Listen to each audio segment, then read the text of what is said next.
Welcome back to Vaulted World Secrets, and if this is your first time here, I am really glad you found us. Thank you for spending part of your night here. Get comfortable. Let whatever is still moving in your mind begin to slow down. There is nothing that needs your attention right now except this. Before we begin, the sarcophagus inside the Black Pyramid has sat in the dark with its lid sealed for nearly 4,000 years, and no one knows what, if anything, was placed inside it before the pyramid was abandoned. What do you think is still in there? Drop your answer in the comments below. I read every single one. Now let's begin. Something moved beneath it. Not a metaphor, not an interpretation applied after the fact by scholars working centuries removed from the event in the comfort of a well-lit archive. The records suggest it plainly in the physical language of cracked limestone and deflected ceiling slabs and drainage channels cut directly into subfloors by workers who had understood at some point during construction, that the ground itself was the problem, that the threat to the structure was not coming from above, or from the sides, or from any force the engineers had failed to anticipate in their planning, but from below, from inside the earth on which the entire weight of the monument was resting, from a source that could not be addressed by reinforcing the walls, or thickening the foundations, or adding more stone to the parts that were failing. Something moved beneath it, and the builders knew it, and they kept building anyway.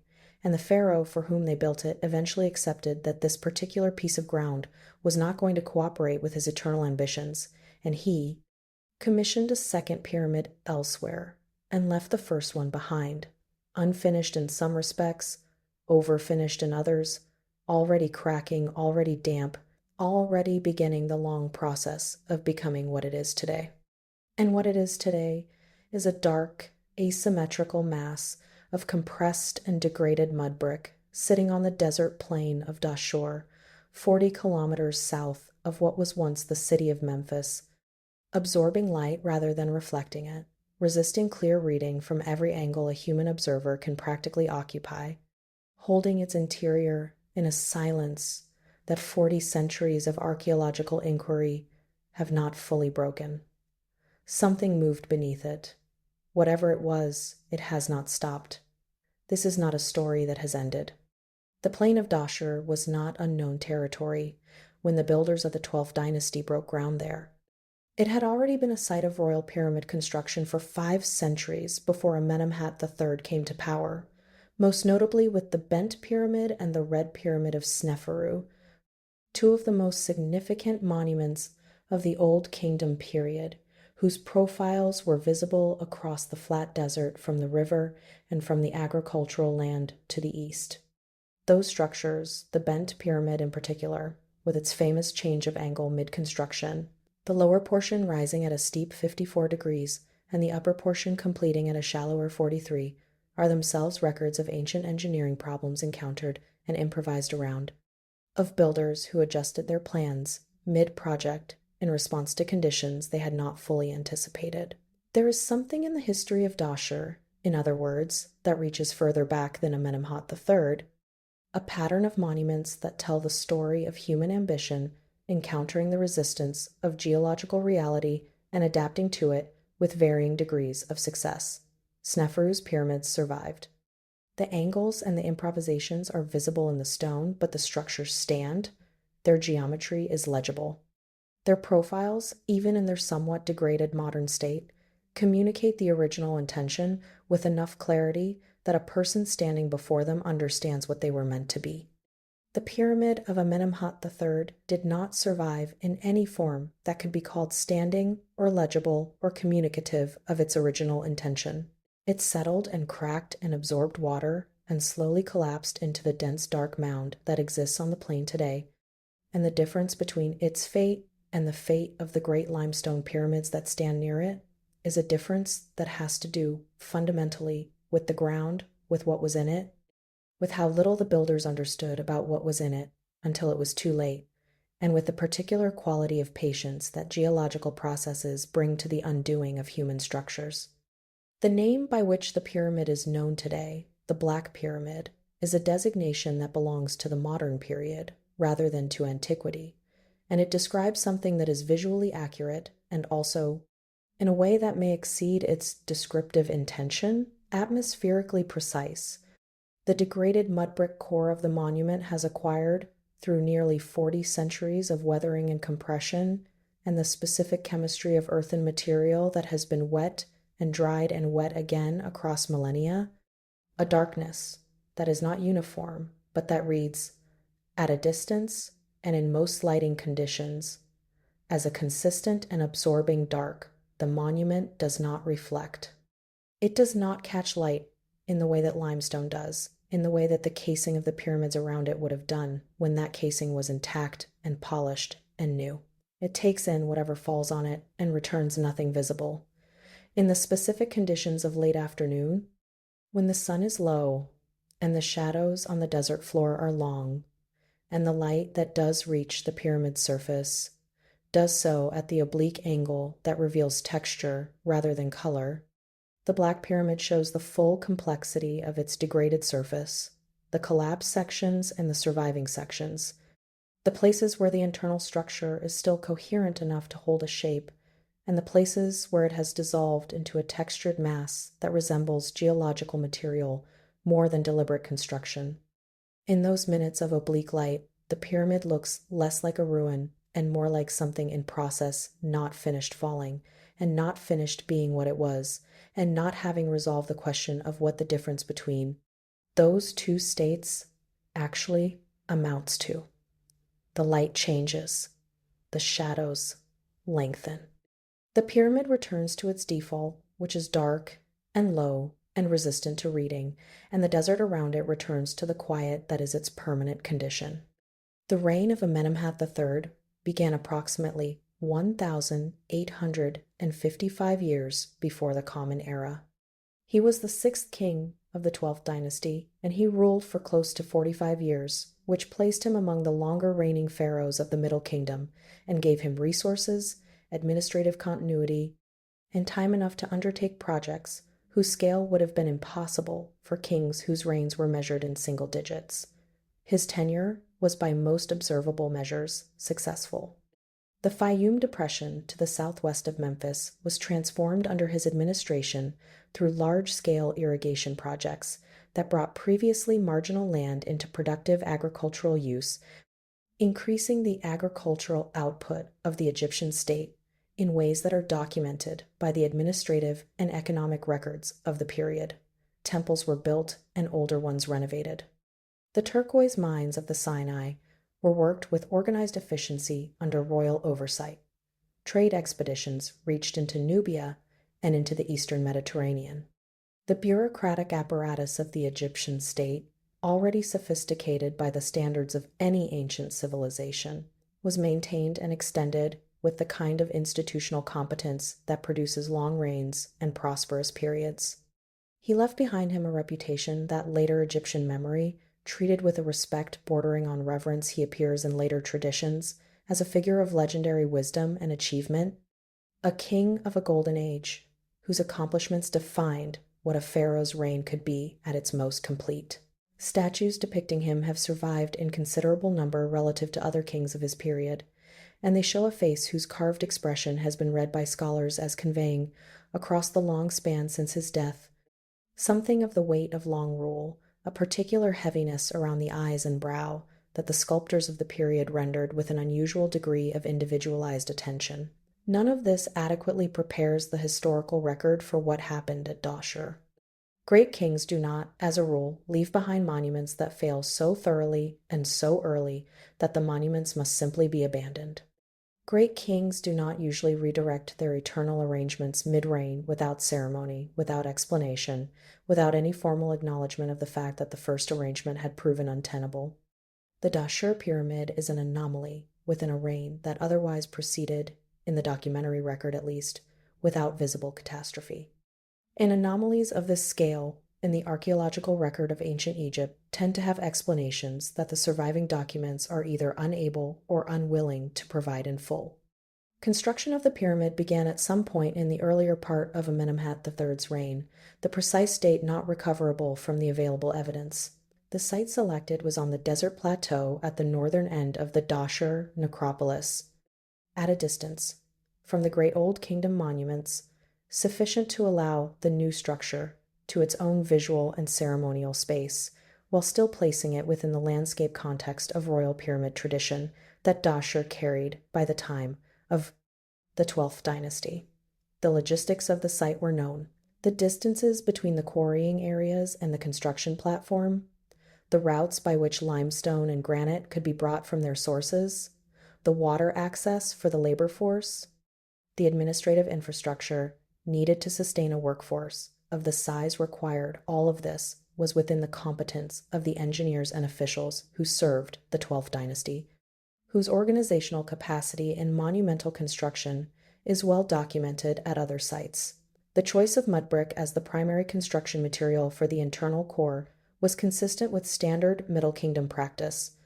The great stone pyramids of the 4th Dynasty, Khufu, Khafre, Menkaure, Giza, the various monuments at Saqqara were built from volumes of cut and quarried limestone that represented an organizational and logistical achievement whose scale was never replicated in the same form by later periods.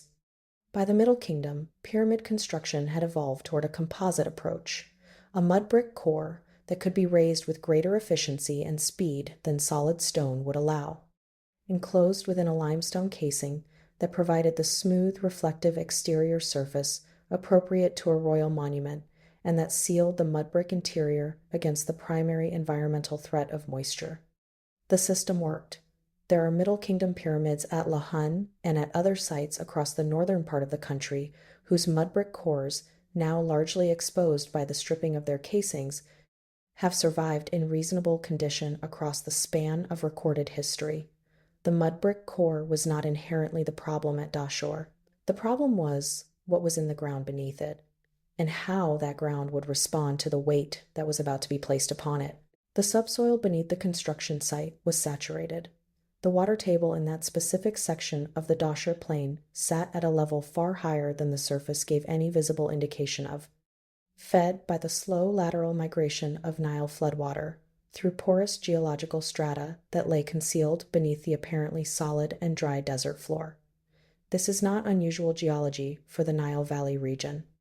The river's annual inundation, which for most of Egyptian history deposited water across the floodplain each year before receding, drove water laterally into the adjacent desert plateau through permeable subsurface layers, creating zones of saturation at varying depths depending on the local stratigraphy.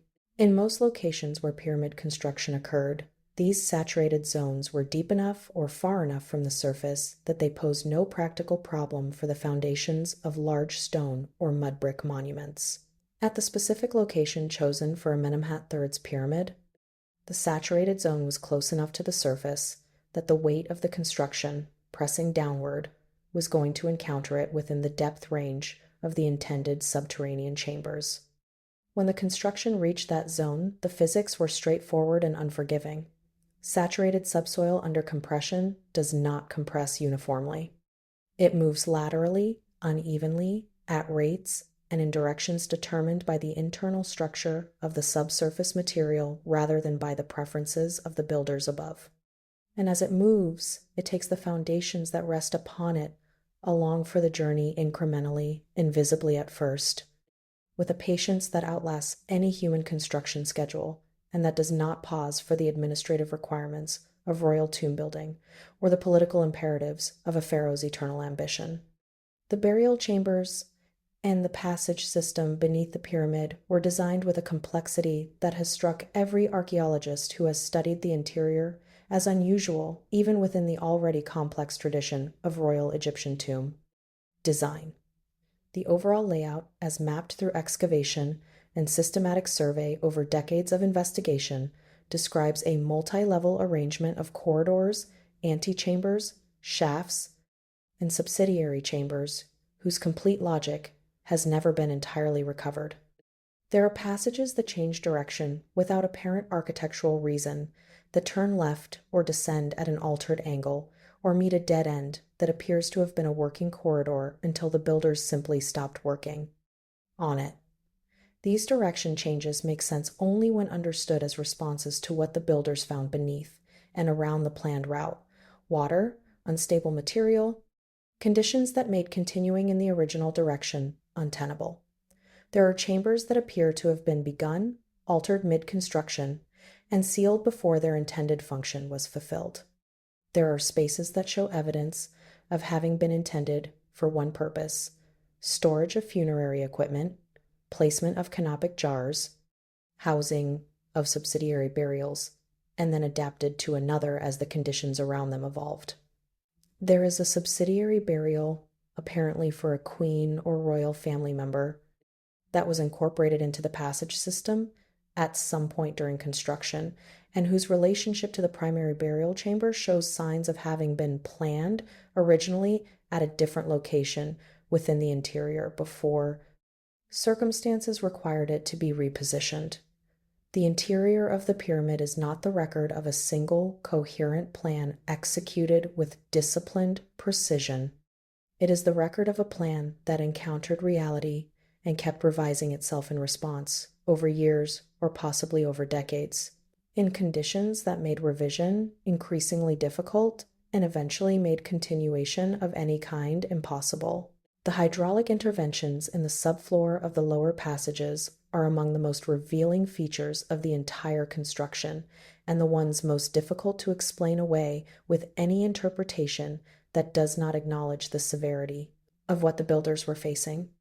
Drainage channels cut directly into the floor of the lower corridors, channels that serve no function in a structure that was supposed to be a sealed and permanently dry burial environment, and that are not present in any comparable pyramid interior of the same period, are evidence that is not ambiguous and does not permit soft interpretations.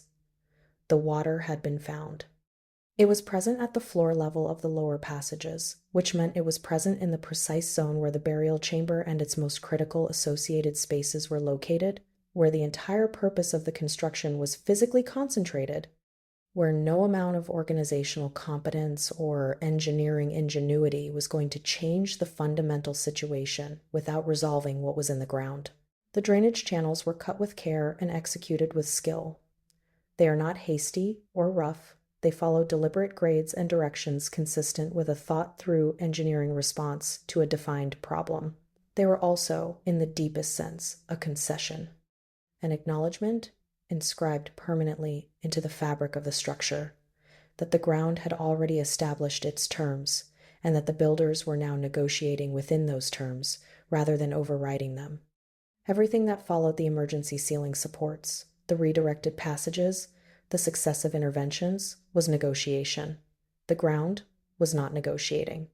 The workers who built the pyramid are present in the physical record and absent from every other kind. No document naming an individual involved in the construction of the Dahshur pyramid of Amenemhat III has been recovered. This is not unusual in the context of ancient Egyptian construction records, where the administrative documentation that survives tends to be concerned with quantities, with logistics, with the movement of material, and the management of institutional resources, rather than with the individuals who performed the physical labor. But the absence is felt more acutely at Dahshur than at other sites, because the physical evidence of what those individuals experienced is so unusually direct. The drainage channels they cut into the passage floors, the timber props they wedged between the inner ceiling and the structural layers above, the direction changes they introduced into passages that were supposed to run straight. Each of these features is a record of a decision made by a person or group of persons who were in the pyramid when the problem became apparent, who assessed the situation and determined a response and executed it, and whose names are not anywhere in the surviving record of the 12th Dynasty.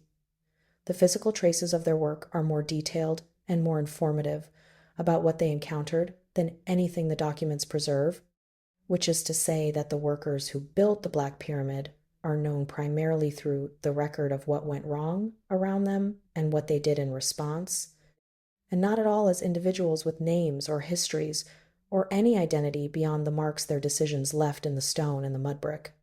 What it was like to work in the lower passages of the pyramid during the period when the structural failure was actively occurring, when the walls were cracking and the ceiling was deflecting and the water was rising through the floor, and the engineers were adding more material to structures that were already showing the signs of imminent failure, is something the physical evidence implies without being able to describe.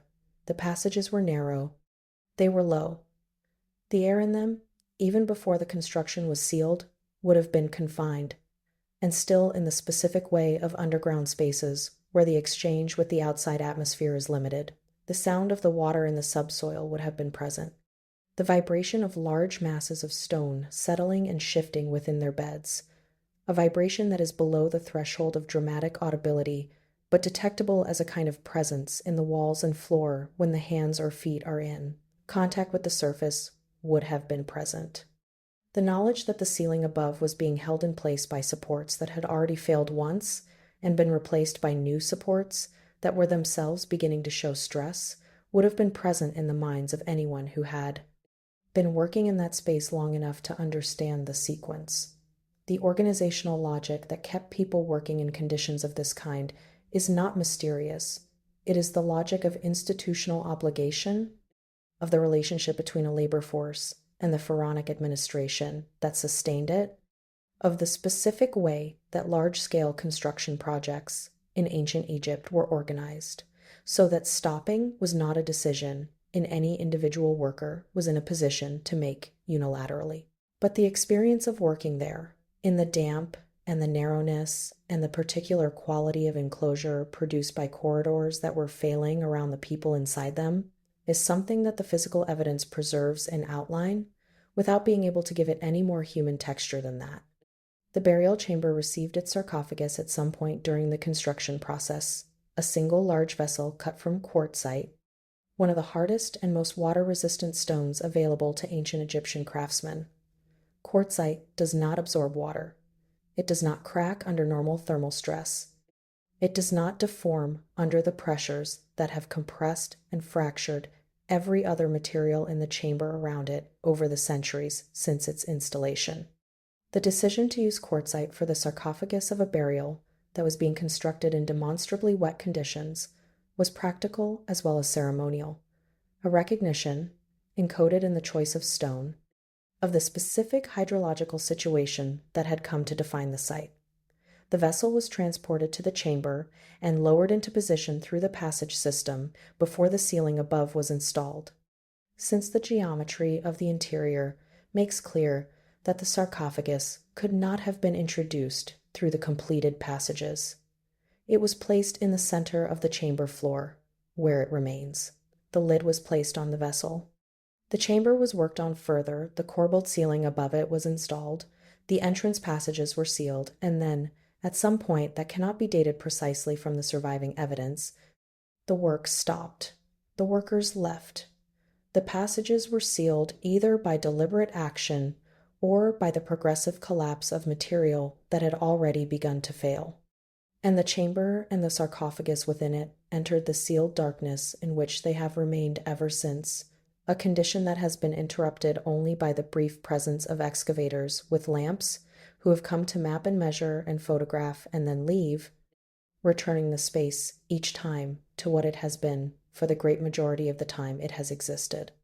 The ceiling of the burial chamber is the part of the pyramid's interior that most visibly documents the progressive nature of the structural failure and the sustained and increasingly desperate engineering response to it. The original corbelled system of limestone slabs was a well-tested technique.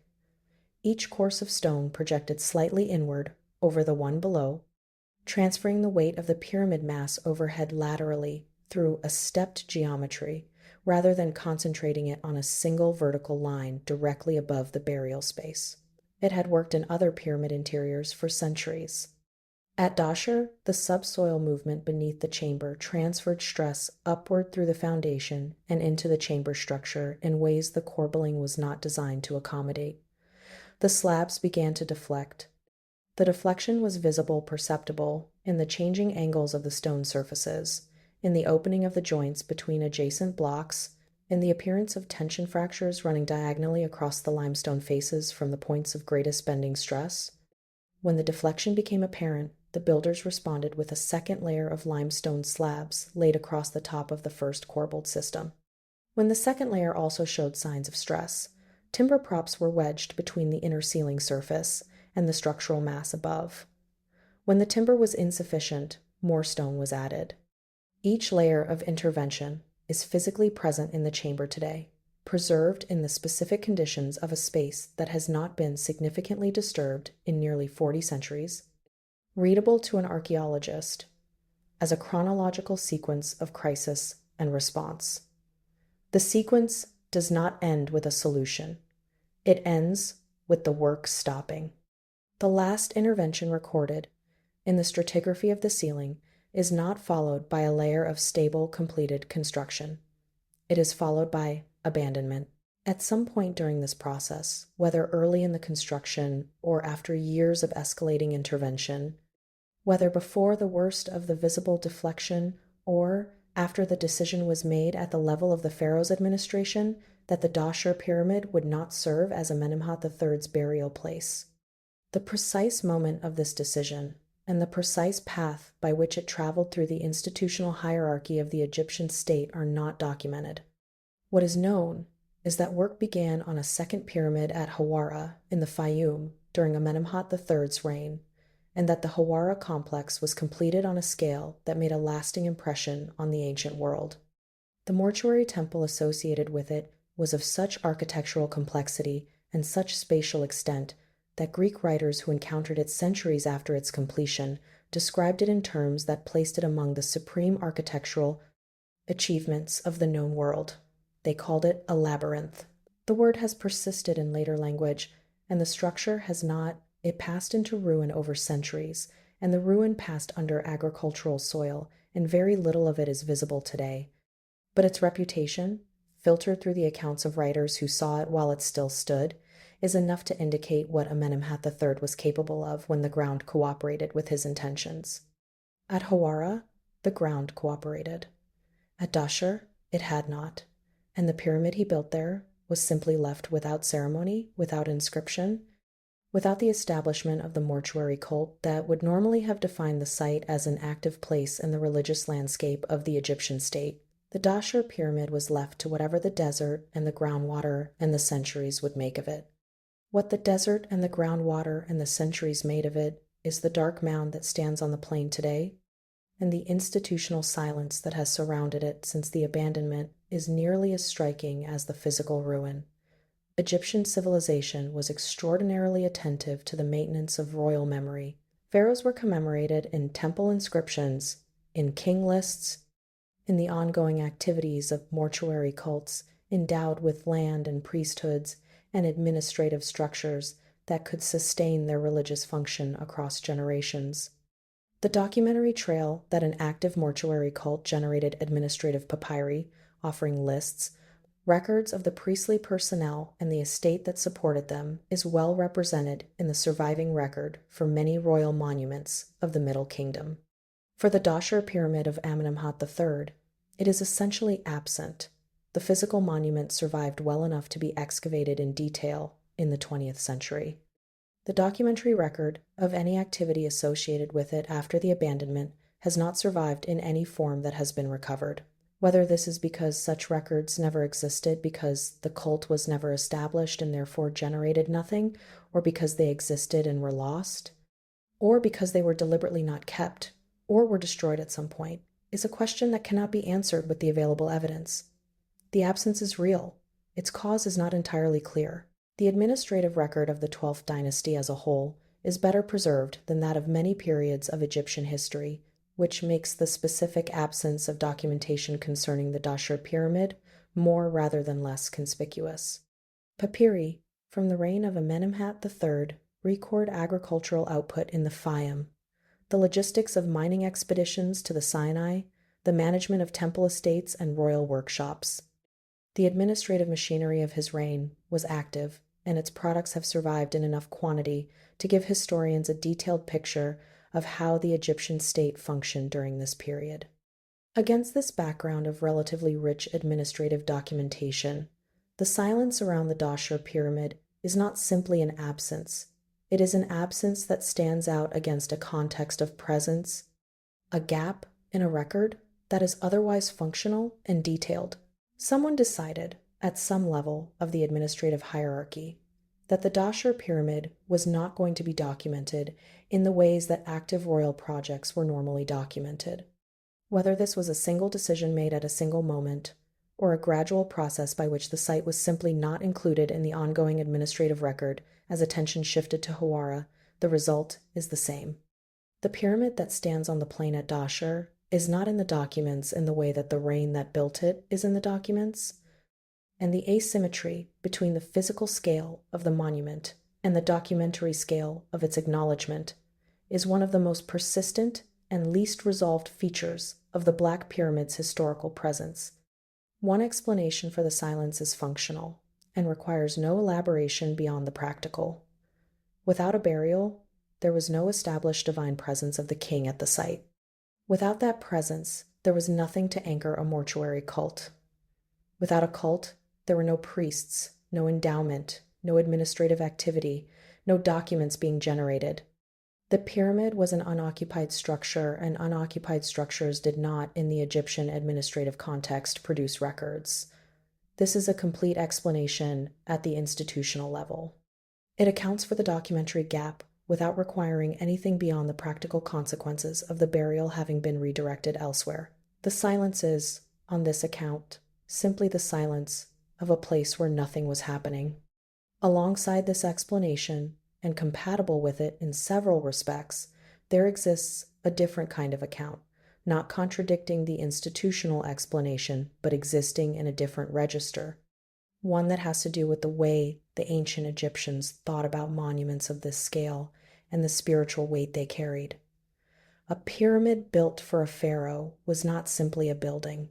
The act of its construction, the orientation of its chambers to the stars, the preparation of its interior spaces, with the specific geometry and material and orientation that made them suitable for their intended spiritual function, all of this was part of a process that consecrated the structure, that prepared it to receive the divine essence of the king.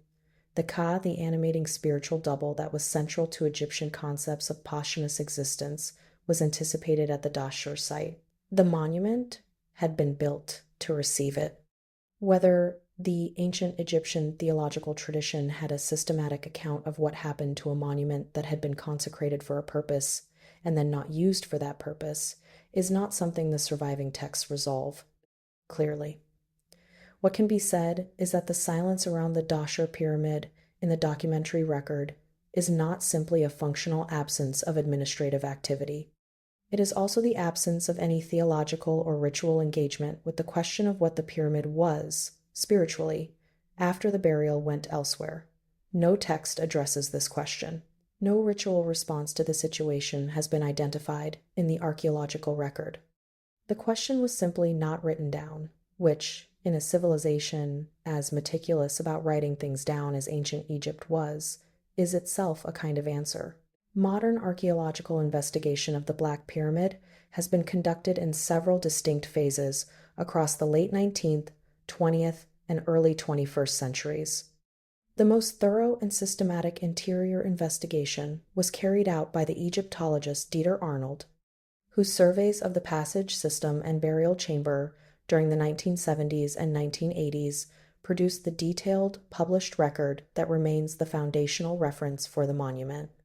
Arnold's work documented the interior with the precision appropriate to its importance, mapping the passage layout, characterizing the construction sequence, analyzing the structural failure, describing the condition of the burial chamber, and the interventions visible within it.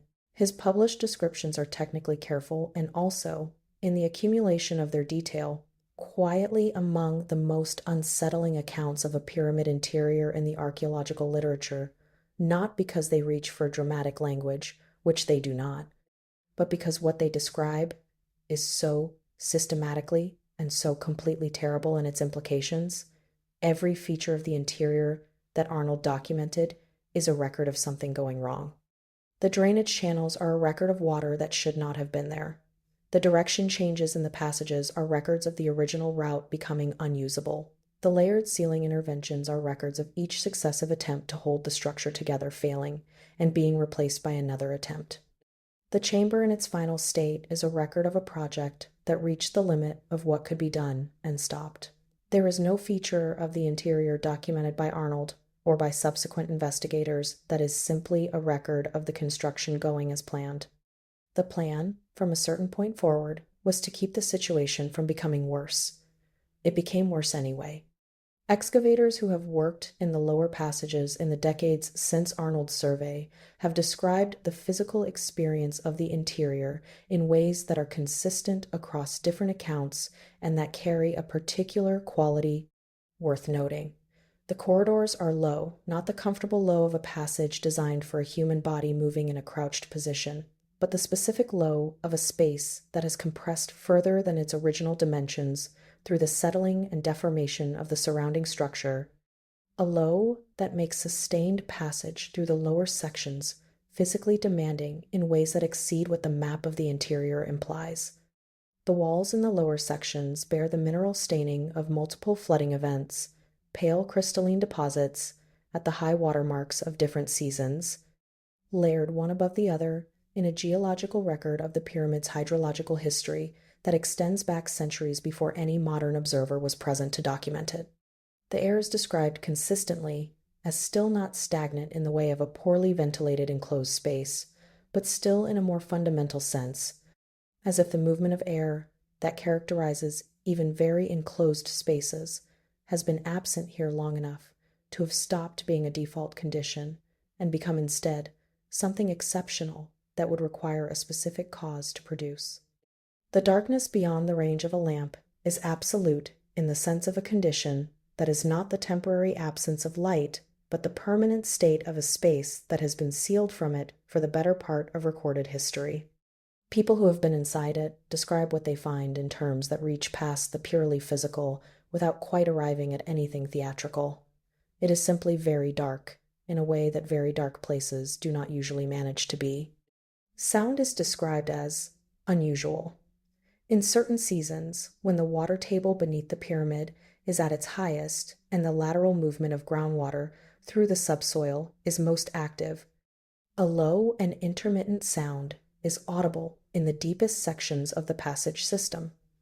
It is not the sound of dripping water or running water, or any sound that the observer can connect to a visible source.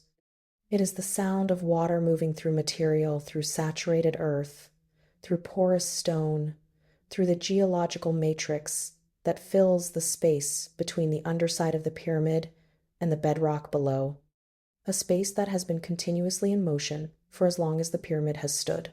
The sound has no rhythm, it occurs at intervals that have no pattern, in a space that provides no competing sensory information, and it is described consistently by people who have heard it as producing a quality of unease that exceeds what the rational explanation of the sound water moving through wet ground would seem to justify.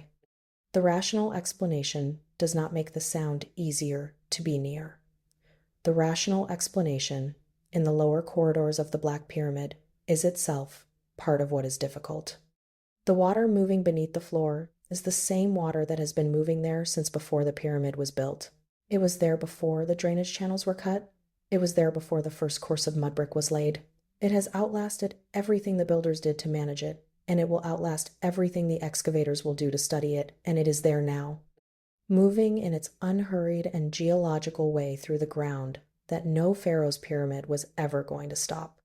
The granite pyramidion, the capstone intended to crown the completed structure, was found during excavation near the pyramid's base, where it had been placed during construction and never raised. It is now in the Egyptian Museum in Cairo, a polished black granite object, slightly over 1 meter in height.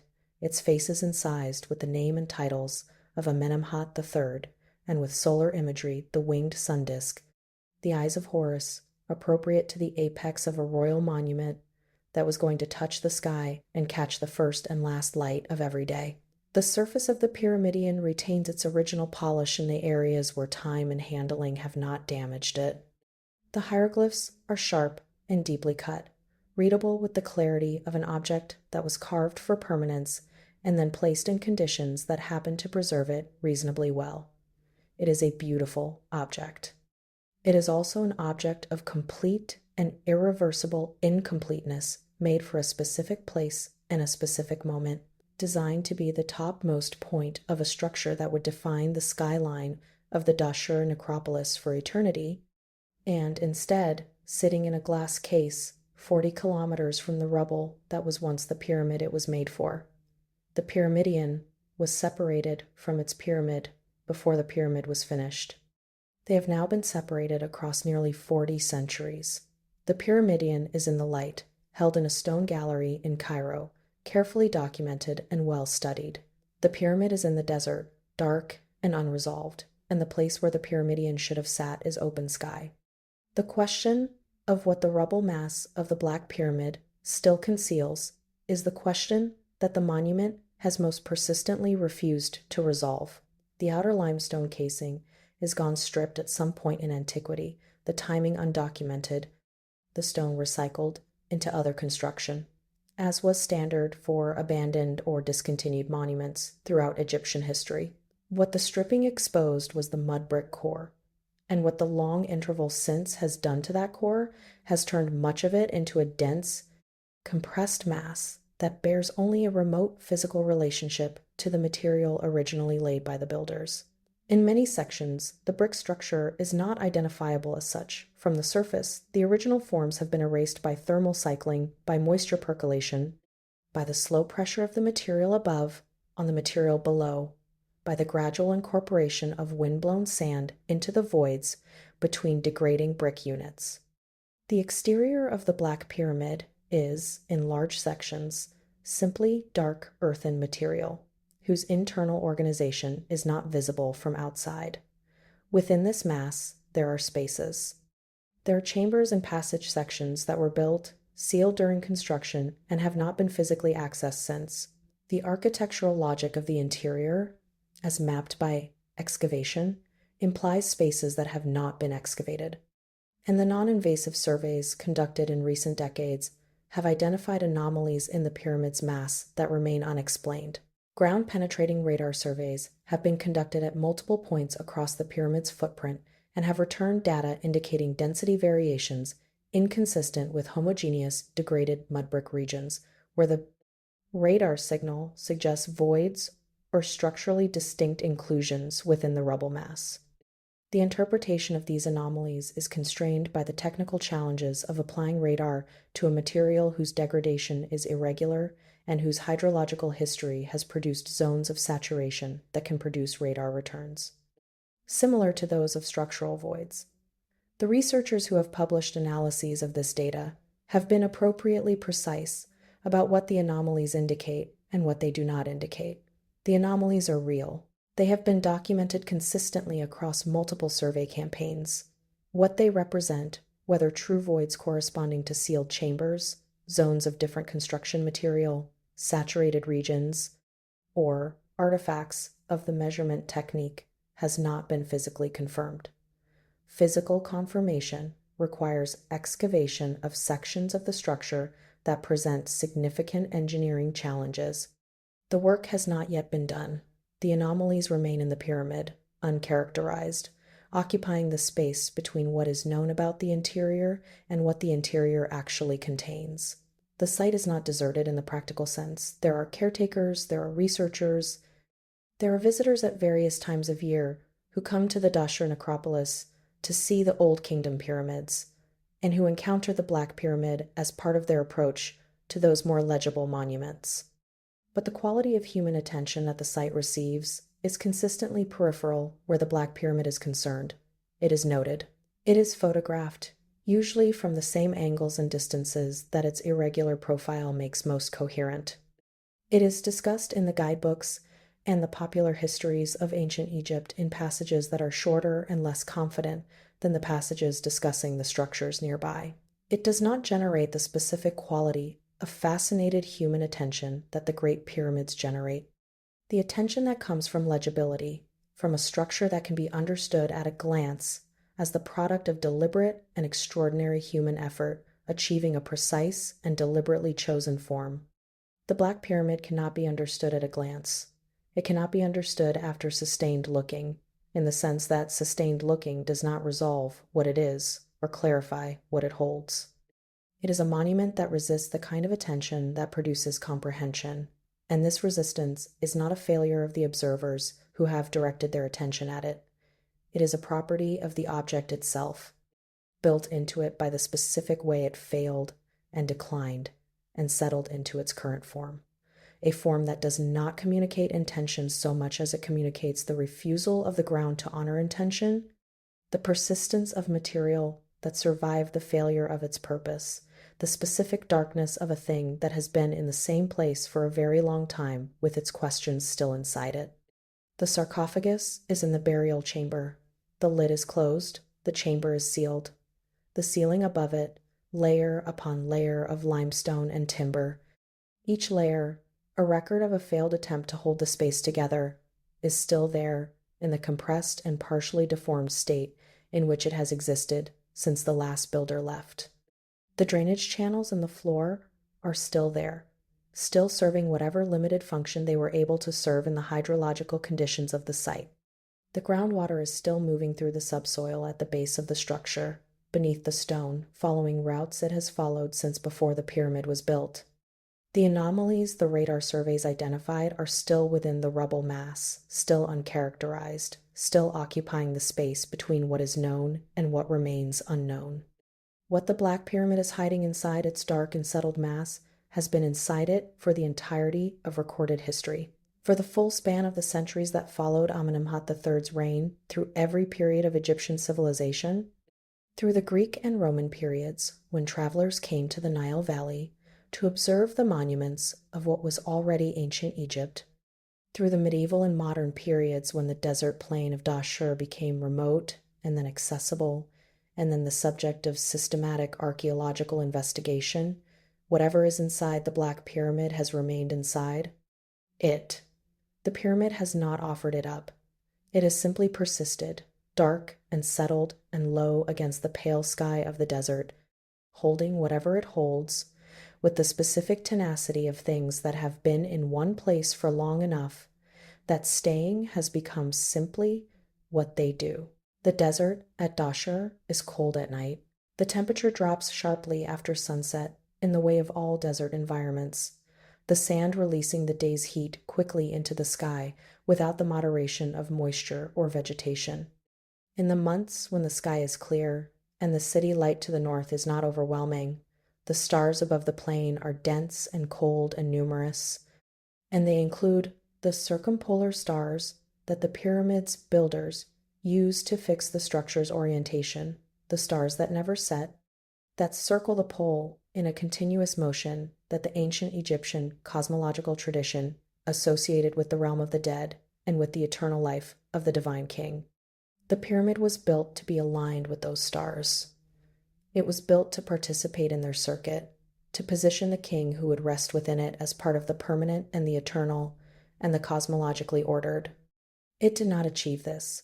The burial went elsewhere, the cult was never established, the structure declined into rubble, and the stars continue their circuits overhead with the same indifference to the condition of the monuments below them that geological time always maintains toward human intention. The pyramid sits beneath them, dark, unresolved, aligned to an eternity it was never permitted to inhabit. There is a quality to the Black Pyramid that is distinct from the quality of other failed or abandoned monuments, and the distinction is worth naming precisely.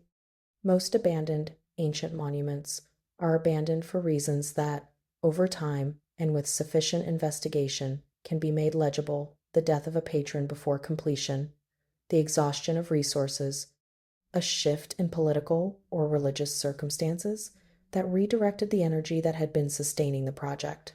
The abandonment of the Black Pyramid is not, in the deepest sense, explained by the structural failure alone. The structural failure was extensive enough and progressive enough that it was clearly visible and clearly understood by the people involved in the project, and it was clearly the practical driver of the decision to redirect the burial to Hawara. But the documentary record treats the entire episode, the failure, the decision, the construction of the replacement, with a silence that exceeds what would be produced by the purely practical consequences of the situation. Administrative silence is one thing. The silence that surrounds the Black Pyramid extends into the theological and the ritual record in ways that suggest deliberate avoidance rather than simple absence of activity.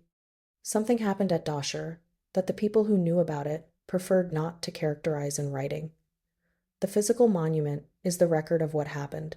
The documents are the record of the preference, not to say what it was. The pyramid waits. The sarcophagus at its center waits with the specific patience of quartzite enclosed in stone, which is to say that it does not wait at all, it simply persists, indifferent to the category of waiting, indifferent to the questions that have accumulated around it over the long span since it was placed there, indifferent to the surveys and the excavations and the published analyses and the glass case in Cairo where its capstone sits under controlled lighting 40 kilometers away. The water moves in the subsoil beneath it. The rubble settles by increments too small to measure in a human lifetime. The anomalies in the radar surveys remain uncharacterized. The lid of the sarcophagus is closed in the sealed chamber. The pyramid is still here, and it is still dark, and what it is hiding has been hidden inside it for longer than most things have been hidden anywhere, and there is no indication in the physical condition of the structure, in the current state of the investigations being conducted around it, in the rate at which the unanswered questions about it are being answered, that this is going to change soon. The Black Pyramid waits with the patience of something that has already outlasted everything anyone has tried to find out about it, and that gives no sign of being close to done. If you find yourself drawn to histories like this, to the places where the records end and the rubble begins, where what was built and what was intended and what actually happened have never been reconciled, consider subscribing. There are many more that have yet to be fully understood,